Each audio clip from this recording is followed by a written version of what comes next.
सदस्य त्यांनी सम्राटचे पत्रकार नाना गायकवाड, लोखंडे राजगंज, बोधाचार्य, आपण सर्वच उपासक आणि उपासक. आयुष्यमान युवराज बनसोडे व आयुष्यमान विवेकजी बनसोडे यांची आई म्हणून त्यांची ओळख ज्यांना आम्ही ओळखतो अशा कालकथी सुमन बनसोडे यांचं जे दुःख निधन झालेलं आहे आणि त्या निमित्ताने आपण सर्व एकत्रित बसून ही वंदना आणि एकत्रित हा पुण्यानुमोदन या ठिकाणी संपन्न करतो. खर तर ज्या दिवशी त्यांचा जन्म झालेला आहे त्यावेळीचा काळ आणि मृत्यूचा कालावधी यातलं जे साम्य जर पाहिलं तर तुम्हाला लक्षात येईल की अमावस्या त्याचं साम्य. त्याचं कारण हे आहे की माणसाचा जो जन्म आहे हा जन्म होत असताना निसर्गातील जे काही नक्षत्र म्हणतो आपण त्याला, ज्याला आपण ग्रह असं म्हणतो, नक्षत्र ग्रह याचा जो टाइम आहे तोच टाइम मृत्यूचा पण असतो. आणि हे सहजरित्या होत नाही. हे त्यांच्या जीवनामध्ये संपन्न होतं की ज्यांनी आपल्या जीवनामध्ये एक अशा प्रकारची जीवनाची अनुभूती घेतलेली असते की ज्याच्यात पुण्य हा त्यांच्या जीवनाचा एक भाग बनलेला असतो, कुशल कर्म हा त्यांच्या जीवनाचा भाग बनलेला असतो. आणि म्हणून मृत्यू देखील त्याच वातावरणामध्ये, त्याच योग नक्षत्रामध्ये होणे हे बुद्धिझम मध्ये खूप महत्त्वाचे. कारण की बऱ्याच लोकांना हे माहित नाही की आपण या सर्व पृथ्वीचा एक पार्ट आहोत. आपलं शरीर पृथ्वीवरल्या सगळ्या घटकांनी बनलेले आहे. पृथ्वी, आग, तेज आणि वायू या 4 घटकांनी बनलेले. हेच पृथ्वीवरती पण आहे. आणि हेच घटक सूर्य जे आहे त्या सूर्याभोवती जी काही आकाशगंगा आहे त्याच्या भोवती पण आपण त्याच्यापेक्षा वेगळे नाही. आपलं शरीर आणि शरीराचा जो कालावधी आहे ज्याला आपण एक काळ असं म्हणतो, म्हणजे आपण जो शब्द वापरतो कालकथित, कालकथित हा जो शब्द आहे, काळ याचा अर्थ टाइम. जसं आपला रोज दिवस आणि रात्र हा एक टाइम आहे, तसाच जो टाइम आहे ज्याला आपण वर्ष म्हणतो वा महिना म्हणतो, वर्ष आणि महिने याच्यात आपण जीवनाचं मापन करतो. आणि 60 वर्ष, 70 किंवा 65 असा जो काही तुमच्या जीवनाचा कालावधी तुम्हाला प्राप्त होतो हा कालावधी ऍक्च्युअली तुमचा नाही, हा पृथ्वीची प्रक्रियाच आहे. परंतु शरीराची जी प्रक्रिया आहे ती त्याच्यात होत आहे. आणि शरीराच्या प्रक्रियेला लागणारा जो काळ आहे त्या काळाला आपण जीवन असं म्हणतो. वस्तू बदलण्यासाठी जे टाइम घेतला जातो त्या बदलण्याच्या प्रक्रियेला आपण जीवन असं म्हणतो. पण जीवन जे आहे ते फक्त भौतिक नाही, जीवन हे मानसिक पण आहे. जीवन फक्त शरीराने संपन्न नाही. जीवन जगण्यासाठी 3 गोष्टी महत्वाच्या. एक आहे आयुष्य. आयुष्याचा अर्थ काय? आयुष्याचा अर्थ परत काळ असाच होतो. दुसरं आहे विज्ञान, याचा अर्थ चित्त. तिसरे उष्मा, याचा अर्थ ऊर्जा. तिन्ही युक्त आपलं शरीर आहे आणि शरीरात एक घटक आहे म्हणून आपलं जीवन चालते. म्हणून जीवनाचा शेवट मृत्यू नसतो. मृत्यू जो आहे ही एक जीवनाची परिपक्वता असते. आणि जीवनाची परिपक्वता सिद्ध होत असताना जीवनातलं जे परिवर्तन आहे, शरीराचं होणारं जे परिवर्तन आहे की प्रत्येक लहान बाळ हे मोठं होत आहे आणि प्रत्येक मोठं होणारे बाळ हे तरुण होत आहे. तरुण होत असताना तो त्याचं रूपांतरण म्हातारपणात होत आहे. म्हातारपणात रूपांतरण होत असताना त्याचं रूपांतरण करून मृत्यू होत आहे. तर मृत्यू ही प्रत्येक क्षणाक्षणाला घडणारी गोष्ट. ही श्वास आत जाणे आणि श्वास बाहेर येणे. श्वास आत जाणे म्हणजे जन्म, जीवन आहे. श्वास बाहेर पडणे म्हणजे मृत्यू आहे.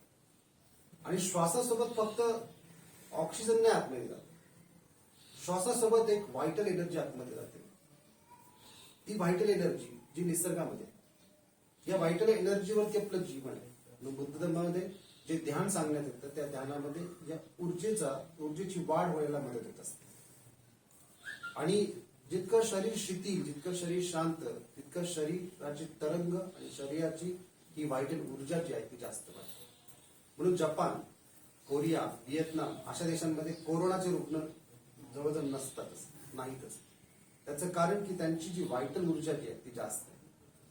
परंतु व्हायटल ऊर्जा ही जर जास्त असेल, चैतन्य जर त्यांच्या शरीरात जास्त असेल तर चैतन्य ही ऊर्जा आहे.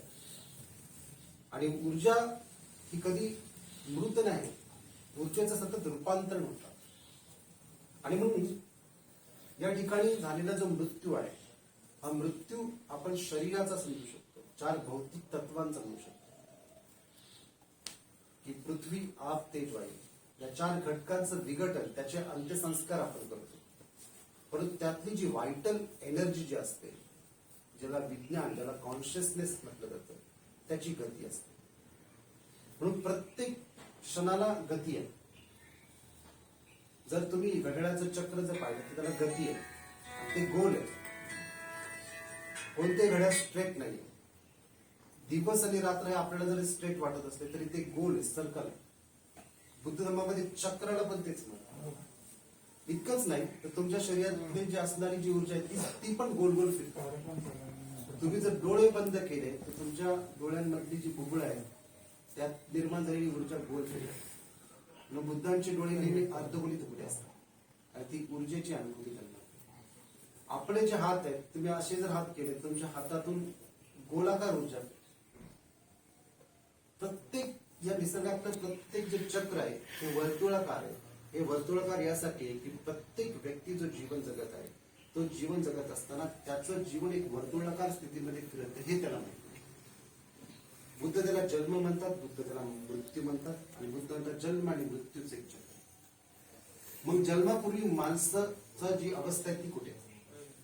जसं माणसाची उत्क्रांती आहे तर उत्क्रांतीमध्ये माणसाचं जे काही डेव्हलपमेंट आहे ते डेव्हलपमेंट आपण पाहतो की माकडापासून मनुष्य बनलेला आहे.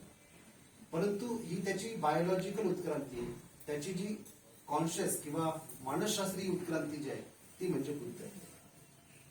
म्हणजे सांगण्यात तात्पर्य एकच आहे की मृत्यूनंतर देखील माणसाच्या ऊर्जेचा सोर्स जो आहे तो त्याच ठिकाणी जाऊन पोहोचतो की ज्या ठिकाणून तो आलेला असतो. जन्माच्या अगोदर तो सोर्स तिथेच असतो.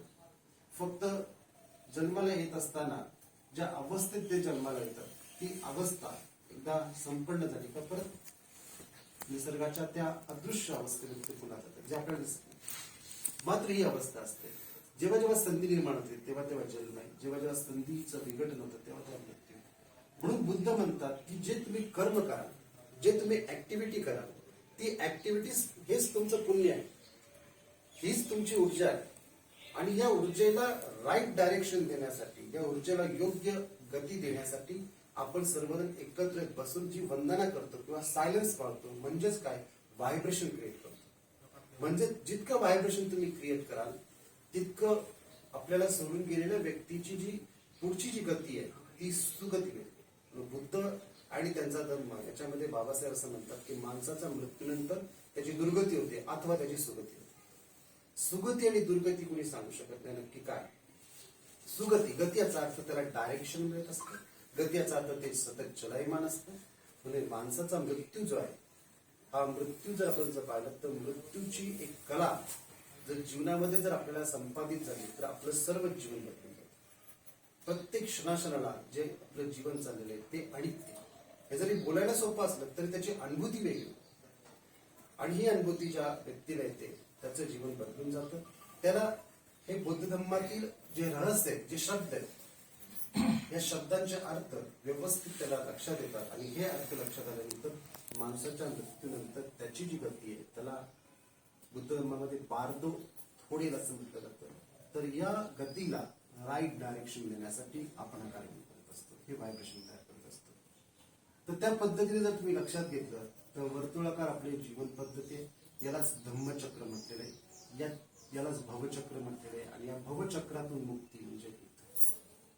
म्हणून आपण जर पाहिलं तर आपल्या शरीरातील प्रत्येक अणुरेणू आपल्या आई वडिलांपासून, आणि आई वडिलांच्या शरीरातले अणुरेणू त्यांच्या आई वडिलांपासून.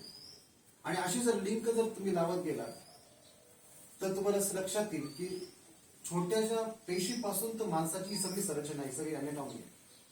आणि याच्यामध्ये हे सर्व राग, द्वेष, मोह ज्या ज्या पेशीमध्ये आलेले आहेत त्यात हे सगळे विकार संपादित झालेले आहेत. याचे रूपांतर म्हणजे म्हणून मृत्यू ही एक अशा पुन्हा जीवनाची सुरुवात आहे की ज्या जीवनाला योग्य दिशा देण्यासाठी आपण फक्त आणि फक्त श्रद्धांजली म्हणत असताना शांतता आणि वंदना या दोन गोष्टी करू शकतो. आणि या पलीकडे एक गोष्ट करू शकतो ते म्हणजे ध्यान. तर हे जर केलं तरच त्यांना योग्य दिशा मिळू शकते, तरच त्यांना सुगती प्राप्त होऊ शकते. हीच गोष्ट अल्बर्ट आइन्स्टाईननी सायंटिफिक भाषेमध्ये सांगितलेली आहे की एक्झिस्टन्स, टाइम आणि स्पेस. टाइम ही वस्तूला बदलण्यासाठी लागणारा टाइम, एक्झिस्टन्स अस्तित्व जे 4 एलिमेंट्सनी बनलेलं आहे, पृथ्वी, तेज, वायू, आणि मृत्यू नंतरचं जे अस्तित्व आहे त्याला म्हणतात स्पेस. आइन्स्टाईननी 3 डायमेन्शन्स थेरी सांगितलेली आहे. 3 डायमेन्शननी युक्त विश्व आहे, 3 डायमेन्शननी युक्त प्रत्येक मनुष्य आहे. आणि याला सापेक्ष ज्या ज्या गोष्टी घडत आहेत त्या त्या गोष्टीमुळे माणसाचं जीवन चालले आहे. म्हणून आपल्या जीवनावरती आपला जो प्रभाव आहे, हा प्रभाव कोणता आहे तर आपण करत असलेले सामाजिक, राजकीय, धार्मिक, शैक्षणिक जे जे काही आपले सेक्शन्स आहेत जीवनाचे, हे करत असलेली जी कामं आहेत याचा परिणाम म्हणजे आपली मानसिक स्थिती. परंतु वास्तविकता जी आहे ती वेगळी आहे. वास्तविकता जी आहे की प्रत्येक व्यक्ती व्यक्तिगत आहे, इंडिव्हिज्युअल.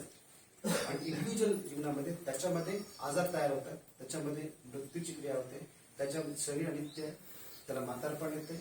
ही त्याची व्यक्तिगत अवस्था ही त्याच्यात बदलत आहे. आणि ही व्यक्तिगत अवस्था बदलत असताना एक दिवस त्याचा मृत्यू होते आणि तो मृत्यू अननोन या स्वरूपात होतो. म्हणजे माहित नाही मृत्यू झाल्यानंतर काय होतं माहित नाही. आपण सगळे बसतो एकत्र, आपण त्यांच्याविषयी पुण्य या ठिकाणी त्या पुण्याचं अनुमोदन करतो, परंतु माहिती नाही पुढचं नाही. हे प्रत्येकाच्या बाबतीत आहे. आणि म्हणून यातलं जे रहस्य आहे ते रहस्य हे एकच आहे की आपण त्यांच्या कर्माला, त्यांच्या पुण्यास केलेलं अनुमोदन किंवा केलेलं स्मरण हीच त्यांची ऊर्जा, तीच गती, तीच स्मृती म्हणत जाते. कारण की माणूस मृत झाल्यावरती लगेच चित्त जात नसतं. चित्ताची जी अवस्था, चित्त म्हणजे आत्मा नाही, चित्त हे तुमच्याच घराच्या आसपास म्हणजे घरामध्ये त्याची अवस्था राहते. त्याची अवस्था राहायचं कारण काय की ते जीवन जगत असताना त्यांनी वापरलेल्या वस्तू असतात त्याचा गंध जो असतो, सुगंध असा दुर्गंध असतो. सुगंध किंवा दुर्गंध याच्यावरती त्याचं जीवन अवलंबून असतं.